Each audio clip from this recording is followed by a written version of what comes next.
দেখছি আমি নিজে হাসপাতালের বেডে আমার পা প্লাস্টার করা।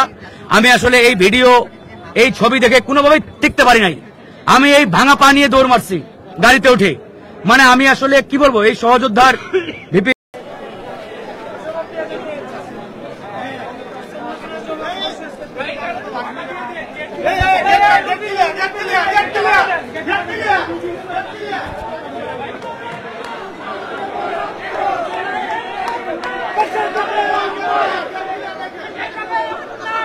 দর্শক, আমরা দেখছি ইতিমধ্যে কিন্তু ছোট বড় মিছিল নিয়ে জরুরি বিভাগ অর্থাৎ ঢাকা মেডিকেলের যে জরুরি বিভাগ সেদিকে কিন্তু নেতাকর্মীরা বারবার চলে যাচ্ছেন এবং ভুয়া ভুয়া স্লোগানে উত্তপ্ত অবস্থা কিন্তু এই ঢাকা মেডিকেল প্রাঙ্গণ।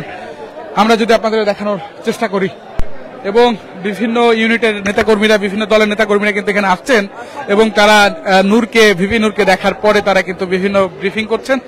সবাই অভিযোগ তুলছেন জাতীয় পার্টির উপর ভর করে আওয়ামী লীগ ফেরার চেষ্টা করছে এবং তারা কিন্তু বারবার এটি কিন্তু বলছিলেন। তাছাড়া এখন বিভিন্ন নেতার পদত্যাগের দাবিতে কিন্তু তারা বিক্ষোভ মিছিল তারা কিন্তু করছেন। আমরা ঠিক জরুরি বিভাগের সামনে রয়েছি এবং ঠিক এখানে কিন্তু উত্তপ্ত অবস্থা আমরা দেখতে পাচ্ছি। নেতাকর্মীরা ছোট বড় মিছিল নিয়ে কিন্তু তারা বারবার ভেতরে প্রবেশ করছেন এবং আর এখানে নাক পুরোই ফ্র্যাকচার হয়ে গেছে, কান ফ্র্যাকচার হয়ে গেছে, তার নাক কান এদিকে মুখে টুকে সব একদম রক্তে ঠিক আছে ভরে আছে। এখনো বলা যাচ্ছে না, বিভিন্ন ধরনের টেস্ট চলছে। পরবর্তী পরিস্থিতি কোন দিকে যায় সেটা টেস্টের রিপোর্ট দেখে ডাক্তার বলতে পারবে। আসলে খুব একটা ভালো অবস্থা না।